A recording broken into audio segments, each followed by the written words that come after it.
We have Greta now, please. Greta, the floor is yours.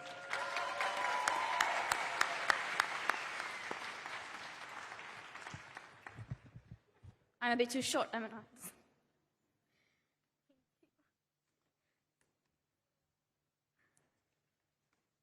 Hello,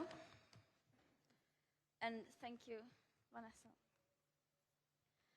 Climate change is not only a threat, it is above all an opportunity to create a healthier, greener and cleaner planet which will benefit all of us.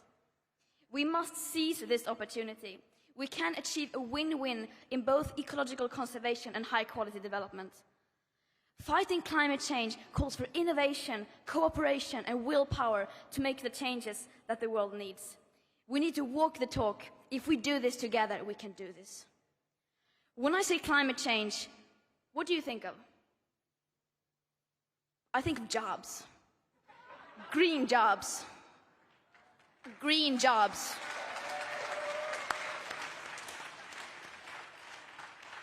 We must find a smooth transition towards a low-carbon economy. There is no planet B. There is no planet blah, blah, blah, blah, blah, blah, blah. This is not about some expensive, politically correct green act of bunny hugging or blah, blah, blah. Build back better, blah, blah, blah. Green economy, blah, blah, blah. Net zero by 2050, blah, blah, blah. Net zero by 2050, blah, blah, blah. Net zero, blah, blah, blah. Climate neutral, blah, blah, blah. This is all we hear from our so-called leaders. Words. Words that sound great, but so far has led to no action. Our hopes and dreams drown in their empty words and promises. Of course, we need constructive dialogue, but they've now had 30 years of blah, blah, blah, and where has that led us? Over 50% of all our CO2 emissions have occurred since 1990, and a third since 2005. All this while the media is reporting on what the leaders say that they are going to do, instead of what they are actually doing. And then not holding leaders accountable for their action, or rather inaction. And don't get me wrong, we can still do this. Change is not only possible, but urgently necessary, but not if we go on like today. They say they want solutions, but you cannot solve a crisis that you do not fully understand. You cannot balance a budget if you do not count all the numbers. And as long as we ignore equity and historic emissions, and as long as we don't include consumption of imported goods, burning of biomass, etc., etc., and as long as clever accounting is one of the most efficient ways of reducing emissions, we won't get anywhere.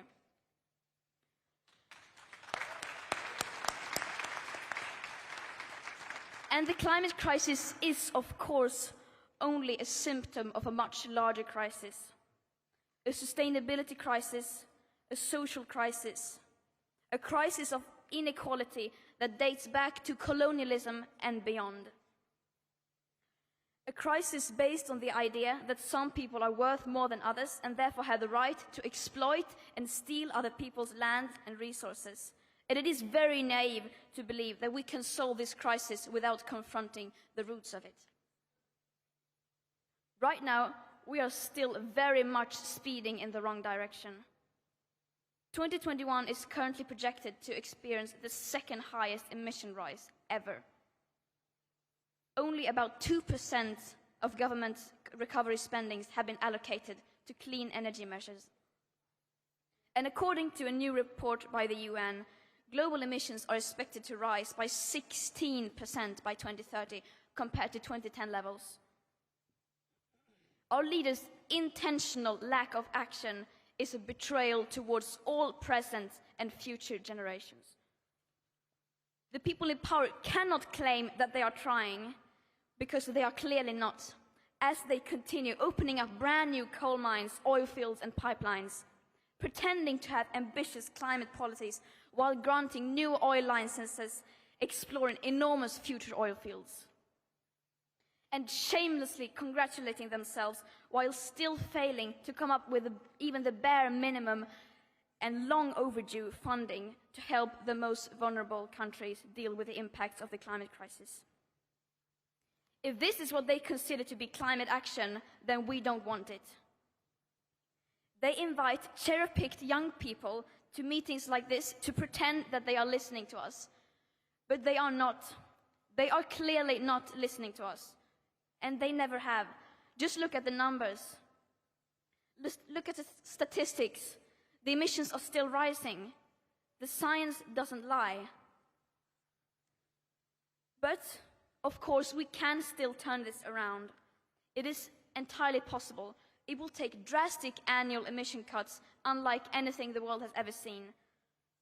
And as we don't have the technological solutions that alone can deliver anything close to that, that means we will have to change. We can no longer let the people in power decide what is politically possible or not. We can no longer let the people in power decide what hope is. Hope is not passive. Hope is not blah, blah, blah. Hope is telling the truth. Hope is taking action. And hope always comes from the people.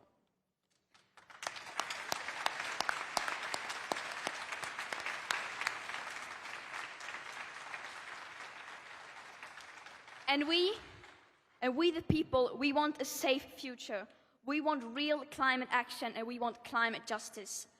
Did you hear me? What do we want? Climate justice! When do we want it? Now! What do we want? Climate justice! When do we want it? Now! The leaders like to say, we can do this.